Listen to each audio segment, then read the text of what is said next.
Auzubillahiminash-shaytanir-rajim. Bismillahir-rahmanir-rahim. Assalamu alaikum, dear students. In the previous lecture, which we have discussed about fertilization and double fertilization, today we will take up the post-fertilization change. After fertilization, there is shedding of sepals, petals, stamens, and styles. However, in some cases, like brinjal and tomato, sepals grow with the growth of the fruit and are called accrescent sepals. And what we can see, after fertilization, there is shedding of sepals, petals, stamens, and styles of a flower. However, in some cases, as we see in case of brinjal and tomato, sepals grow with the growth of the fruit.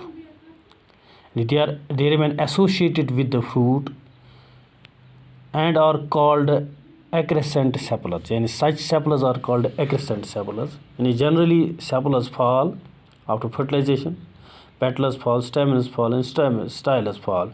But in these cases, that is brinjal and tomato, sepals grow with the growth of the fruit, and such sepals are called accrescent sepals. Now, the major post-fertilization changes include endosperm formation or development, embryo formation, and seed and fruit development. The major post-fertilization changes which take place in flowering plants are endosperm formation, embryo formation, and the formation of seed and fruit. Now we will take up first, that is endosperm formation. This is the first post-fertilization change, first post-fertilization development which takes place in flowering plants, that is formation of endosperm or endosperm development.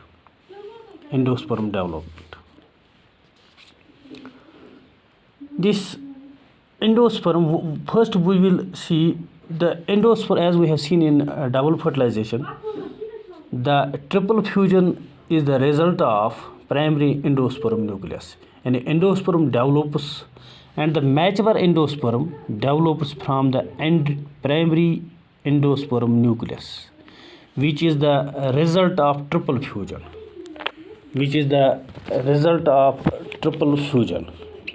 The primary endosperm nucleus, after development, it produces into the mature endosperm.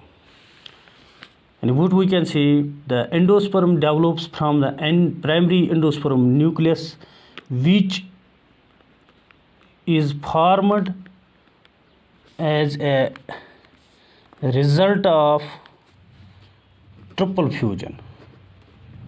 And we have seen in double fertilization, fusion takes place twice, one in synegamy, that is true fertilization, and another in triple fusion, that is vegetative fertilization. This endosperm, it develops from the primary endosperm nucleus, which is formed as a result of triple fusion. And triple fusion, that is, triple fusion means a fusion product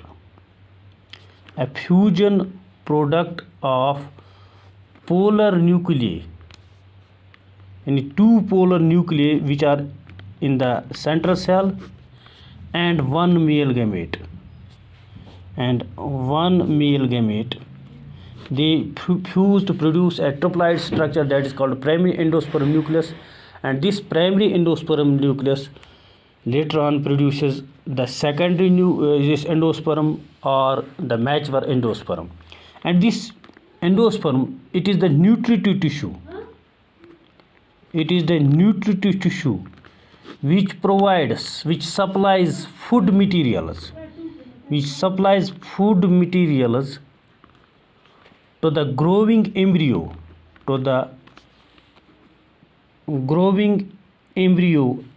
and seedling. And it is the endosperm which supplies nutritive tissue or which supplies food. It is a nutritive tissue, it is a food laden tissue which provides food to the growing embryo or to the developing embryo, and also to the seedling. The only source of food for the developing embryo and the seedlings, that is the endosperm. And it is development. Once the most important thing about this its development is, its development begins just before the development of the embryo. And the development of the endosperm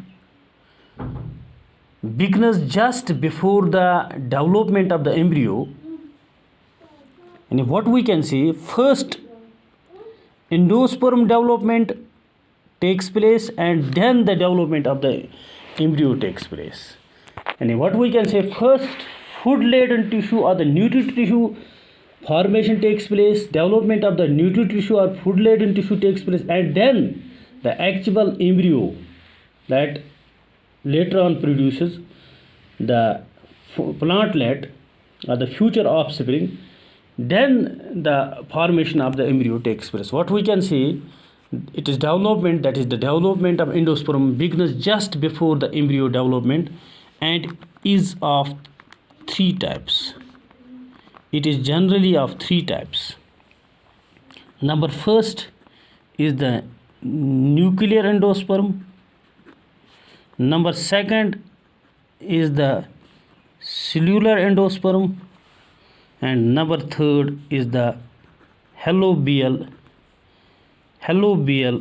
endosperm development or formation. And if we can see the endosperm development, it is of three types, or we can say endosperms are of three types: nuclear endosperm, cellular endosperm, and halobial endosperm. In nuclear endosperm, the primary endosperm nucleus divides freely into large number of nuclei which are not followed by fall formation, that is, which are free nuclear.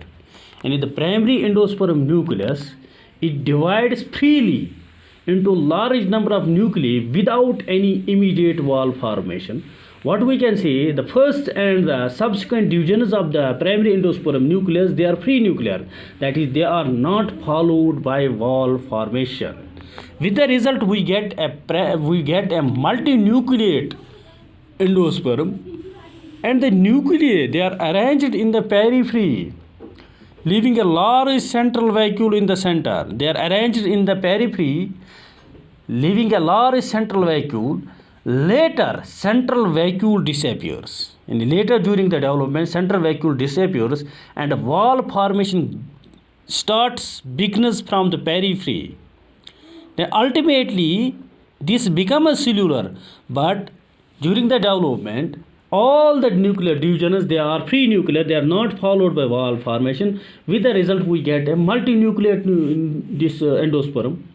And these nuclei are later on, they are arranged in the periphery, leaving a large central vacuole. Later central vacuole disappears and wall formation begins from the periphery towards the center, making it cellular.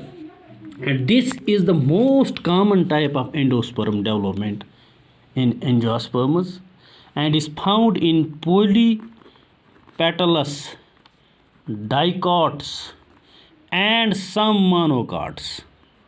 And it is the most common type of endosperm found in angiosperms, and mostly it is found in it is the characteristic of polypetalous dicots and some monocots like maize, wheat, rice, etc. And in maize, wheat, and rice, the endosperm is nuclear. The coconut water from tender coconut is a nuclear endosperm. In the coconut water, which we see inside the coconut, this coconut water inside the tender coconut, is nuclear endosperm. And the coconut water is nuclear endosperm. Now the second type, that is cellular endosperm. In this type of endosperm, every nuclear division, it is followed by valve formation. With the result, it becomes cellular from the very beginning.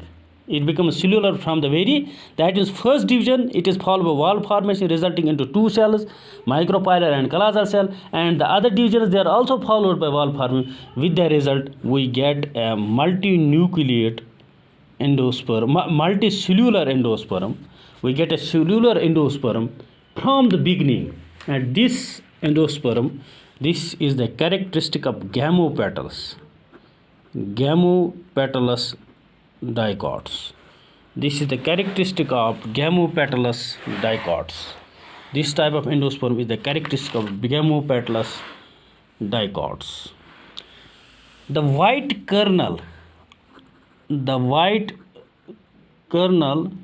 of coconut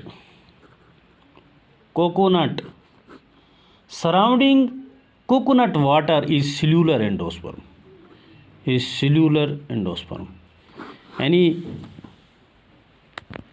coconut water from tender coconut is nuclear endosperm, and the white kernel, that is the covering of coconut surrounding coconut water, is cellular endosperm. And the coconut water is nuclear endosperm, and the actual coconut which we eat, and the part of the coconut which we eat, which is white on the inner side, this white kernel of the coconut surrounding coconut water is cellular endosperm. This is cellular endosperm, and it is the characteristic of gamopetalous dicots. Now the third type, that is cellular, that is halobial endosperm. This halobial endosperm, it is intermediate between nuclear and cellular endosperm. It is intermediate between cellular and nuclear endosperm, because the first division, it is followed by valve formation. Resulting into two chambers, micropylar chamber and callosal chamber. The subsequent divisions are pre-nuclear. The first division is like cellular endosperm, and other divisions are like nuclear endosperm. With the result, we get multinucleate callosal chamber and multinucleate micropylar chamber. But ultimately, they often become cellular. These also become cellular. And this is the characteristic of Halobiaceae,